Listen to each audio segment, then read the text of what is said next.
Bismillahirrahmanirrahim, wa salatu wa salam ala rasulillahi sallallahu alayhi wa sallam. Assalamu alaikum wa rahmatullahi wa barakatuh. Bonjour à toutes et à tous. Je suis ravi de vous retrouver dans cette deuxième vidéo de la série L'Islam et le riba, après notre vidéo d'introduction. Je suis Karim Benjeloun Tuni, conseiller en gestion de patrimoine spécialisé en finances participatives. Notre série s'appuie sur l'ouvrage du professeur Hassan Ben Mansour sans nécessairement en partager les conclusions. Dans le premier chapitre du livre, l'auteur analyse le taux d'intérêt sous le prisme des textes religieux. Il va commencer par distinguer deux types d'usure. L'usure de crédit, qu'on appelle aussi riba al-nasi'a, associé à la période anté-islamique, où le prêteur exige à l'emprunteur sans ambiguïté un surplus en plus du capital.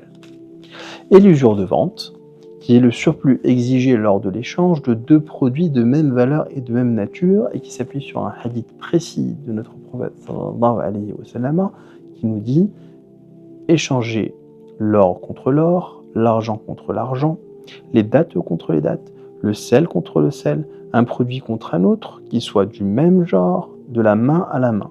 Celui qui ajoute ou qui rajoute est alors considéré comme ayant pratiqué l'usure, qu'il s'agisse de celui qui prend ou de celui qui donne. » L'auteur indique qu'il existe toute une gamme d'interprétations des savants qui va de l'interdiction totale de toute forme d'usure de vente et tout ce qui y ressemble de près ou de loin à son autorisation, en passant par ceux qui limitent l'interdiction strictement aux produits cités dans ce hadith.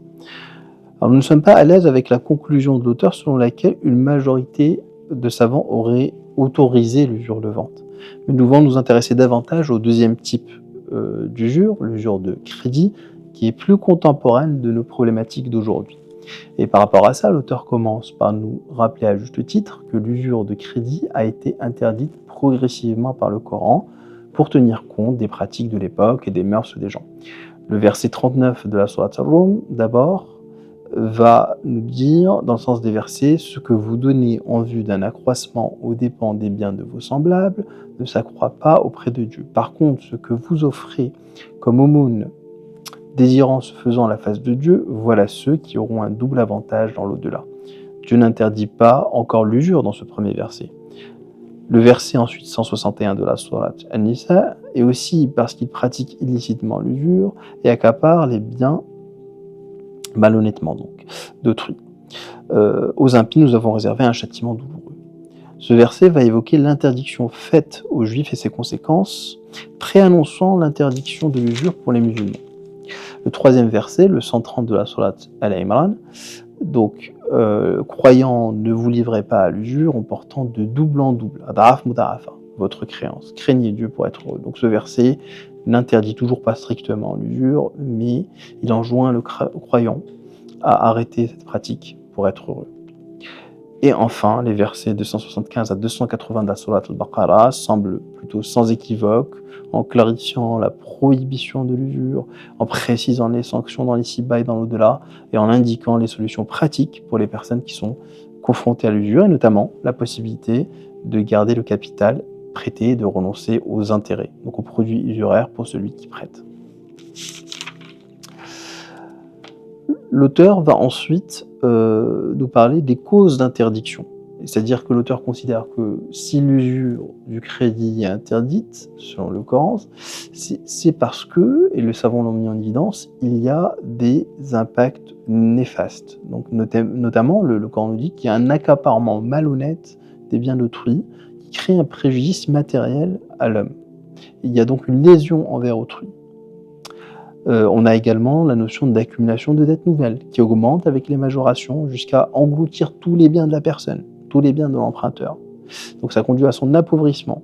Et donc ça, moi personnellement, ça me fait penser au crédit revolving, où on s'endette sur sa carte bancaire et on ne sait jamais où on en est de son niveau d'endettement. Et on se retrouve englouti par des dettes exponentielles. Donc Allah subhanahu wa ta'ala finalement nous préserve de ce type de conséquences en interdisant l'usure. En cas d'impayé, il y a également des problèmes, des animosités qui apparaissent entre le prêteur et l'emprunteur. Et là aussi, l'interdiction aurait, pour certains savants, donc, le sens d'éviter, de nous éviter ce type de situation. Après, l'auteur également, donc à l'exception finalement du principe de nécessité, nous dit que l'emprunteur ne peut faire autrement que de recourir à l'usure, donc ça c'est dans le principe de nécessité. Il y a des exceptions qui sont faites par certains fuqaha à l'interdiction du riba et l'auteur considère que ce n'est pas forcément quelque chose, de cohérent ou de légitime et donc il nous parle, par rapport à ça, la pratique de l'usure par certains responsables de biens waqf, d'orphelinat, donc de l'utilisation, de lettres de change dans le commerce à l'époque, parce que le transport d'argent était quelque chose de dangereux et donc l'auteur nous dit, bah, finalement, toutes ces, astuces-là, exceptions-là, ne sont pas forcément, justifiées. L'auteur, termine le chapitre par une réflexion qui est intéressante. Il nous dit donc: «La pratique commerciale et le développement économique exigeaient aux musulmans, et leur exigent encore aujourd'hui, de pratiquer l'intérêt en tant que moyen de financement et d'investissement. S'il existe plusieurs moyens de financement sans intérêt, ceci reste encore insuffisant et ne représente d'ailleurs qu'une partie infime des financements possibles.» Et donc finalement, l'auteur nous dit que l'emprunt serait un moyen privilégié de financement et que on se heurte finalement à toutes les époques à cette problématique-là lorsqu'on interdit ce moyen de financement. Et je trouve ça intéressant. Pourquoi? Parce que nous, en tant que praticiens de la finance participative, on est là pour proposer des alternatives à cette situation. Wallahu a'lam. Assalamu alaikum wa rahmatullahi wa barakatuh.